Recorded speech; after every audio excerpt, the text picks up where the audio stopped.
கூடலரசன் sir வணக்கம். வணக்கம். வணக்கம் சார். சார் ரொம்ப நன்றி நீங்க நேரம் ஒதுக்கி நிகழ்ச்சியில் பங்கேற்றதற்கு. சார் ஒரு பொதுக்குழு கூட்டத்தில் தீர்மானங்களை கடந்து அந்த கட்சியினுடைய தலைவர் என்ன பேசுகிறார் அப்படிங்கிறது ரொம்ப முக்கியமான ஒன்று. தேர்தல் நெருங்கி வரக்கூடிய காலம் இது.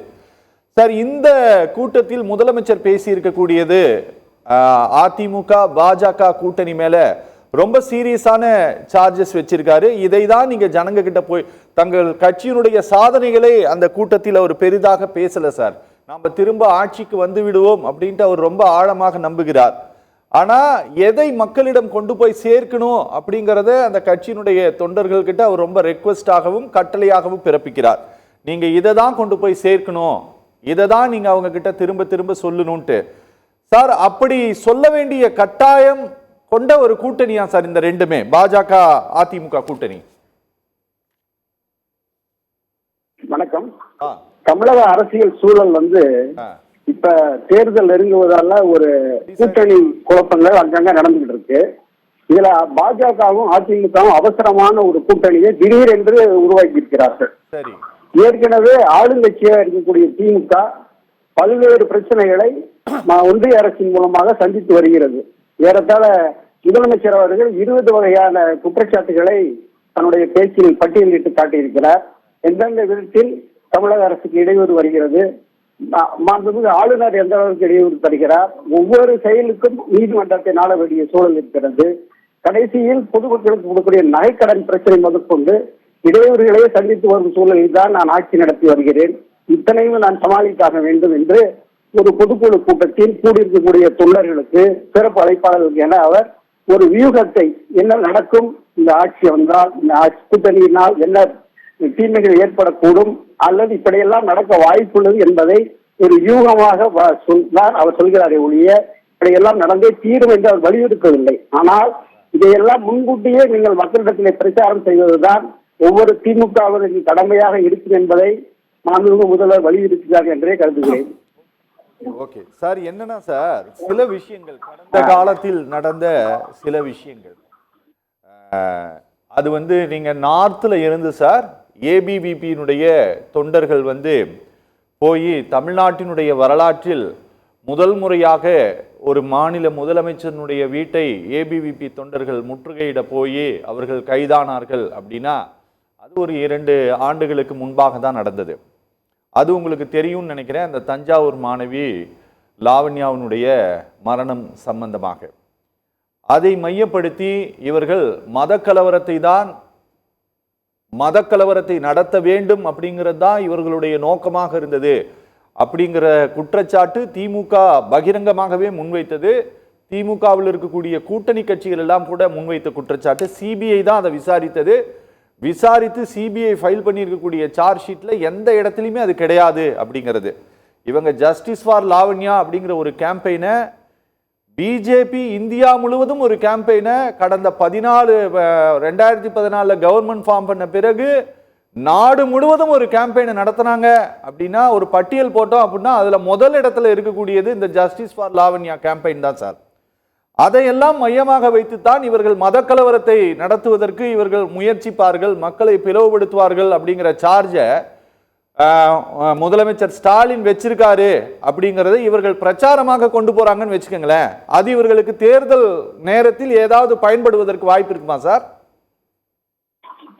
அதாவது பாஜக அரசாங்கத்தின் மூலமாக அகில இந்திய நிலையில் என்னென்ன பிரச்சனைகள் மத ரீதியாக அல்லது ஜாதி ரீதியாக குறிப்பிட்ட சில காரியங்களை அவர்கள் செய்வதால் ஏற்படக்கூடிய பாதிப்புகளைத்தான் இந்த தேர்தலின் போது மக்களிடையே சொல்ல வேண்டும். அதுவும் தமிழகத்திற்கு என்னென்ன பாதிப்புகள் ஏற்படுகிறது என்ற விஷயத்தோடு நீங்கள் சுட்டிக்காட்டிய விஷயமும் தேர்தலில் ஒரு கருவியாக ஒரு காரணமாக நிச்சயமாக இருக்கும். ஏனென்றால் அடுத்து என்ன நடக்கப் போகிறது, அடுத்த 8 மாதங்களுக்கு என்னென்ன நடக்கும் என்பதை ஒரு முதல்வர் முன்கூட்டியே யூகித்து சொல்வது என்பது அரசியலிலே ஒரு சாதாரணமான விஷயம் அல்ல. அவர் ஒரு பொதுக்குழுவை, கட்சியின் பொதுக்குழுவை கூட்டி இந்த விஷயங்களை நீங்கள் மக்களிடையே பரப்ப வேண்டும், தொண்டர்களை சேர்க்க வேண்டும் என்றெல்லாம் எல்லா விஷயங்களையும் உள்ளடக்கித்தான் அவர் பேசியிருக்கிறார். அதில் பட்டியல் போட்டும் காட்டியிருக்கிறார் என்னென்ன விஷயங்கள் என்று. அதனால் முதல்வருடைய நோக்கம் குற்றம் சாட்டுவதல்ல, குறை கூறுவதல்ல. எதிர்கால அரசியல், அது பாஜக அதிமுக கூட்டணி என்பது என்னென்ன விளைவுகளை ஏற்படுத்துவதற்கான வாய்ப்பை தமிழகத்தில் உருவாக்கும் என்பதைத்தான் அவர் உருக்கமாக, அதே சமயத்தில் தனக்கே உரிய பாணியிலே அவர் சுட்டி காட்டியிருக்கார்கள் என்றே கருதுகிறேன். Okay sir. ஓகே, கூடலரசன் சார், நான் பேசுறது கேக்குதா உங்களுக்கு? 2026 தேர்தலை எதிர்கொள்வதற்கான பணிகளை எல்லா கட்சிகளும் தொடங்கிருச்சு அப்படிங்கறத நம்ம அண்டர்ஸ்டாண்ட் பண்ணிக்க முடியும். அதனாலதான் எந்த மாநிலத்திலும் கூட்டணி தொடர்பாக அறிவிப்பை பாரதிய ஜனதா கட்சி அறிவிப்பதற்கு முன்பாகவே அமித்ஷா தலைமையில இங்க இந்த கூட்டணி தொடர்பான முடிவை அவரே அறிவித்து விட்டு சென்றிருக்கிறார். எலெக்ஷன் எப்படி வரப்போகிறது, எதை நாம ஆயுதமாக எடுக்கணும் அப்படிங்கிறதைத்தான் ஒவ்வொரு அரசியல் கட்சியினுடைய நகர்வுகளும் சொல்லிட்டு இருக்குது சார். இன்டைரக்டாவோ டைரக்டாவோ சொல்லிட்டு இருக்காங்க சார். இந்த பொதுக்குழுவின் மூலமாக எதிர்க்கட்சிகளுக்கு திராவிட முன்னேற்ற கழகம் சொல்லி இருக்கக்கூடிய செய்தி என்ன சார்?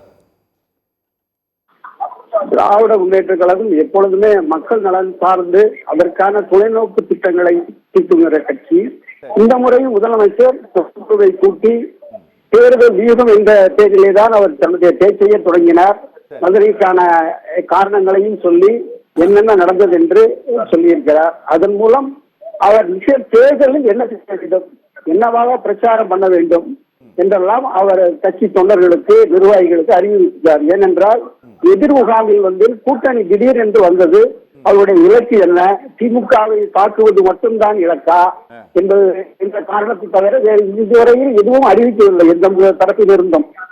ஆனால் அதிமுகவை பொறுத்தவரை பாஜக கூட்டணியில் இருந்து கொண்டு எந்த அளவிற்கு எதிர் முகாமை விமர்சிக்க முடியும் அல்லது அந்த கட்சியில் நடக்கிற ஏற்படுத்தக்கூடிய பிரச்சனைகளுக்கு எந்த அளவுக்கு பொருள் கொடுக்க போகிறார்கள் என்பதெல்லாம் விடையில்லாத வினாவாகத்தான் பல ஆண்டுகளாக நீடித்து வருகிறது. அதே போல இந்த முதலமைச்சர் ரோட் ஷோ போனது ஏற்கனவே பார்த்து காட்சியடித்து என்று சொல்வதெல்லாம் ஒரு நகைச்சுவையான செய்தியாகும். ஏனென்றால் வழக்கமாக மாண்புமிகு பிரதமர் அவர்களும் செய்கிறார். முதல் முறையாக நம்முடைய முதலமைச்சர் அவர்கள் வழக்கமாக நடந்து செல்பவர் இந்த முறை ரோட் ஷோ என்று மதுரையில் முக்கியமான இடத்தில் அவர் நடத்தியிருக்கிறார்.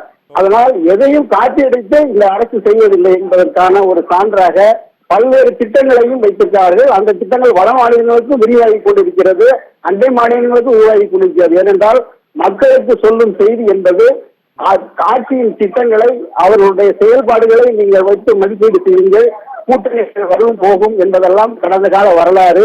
அதனால் முதல்வர் சுயநோக்கோடு இந்த பொதுக்குழுவிலே தான் உரையாற்றியிருக்கிறார் என்று கருதுகிறேன்.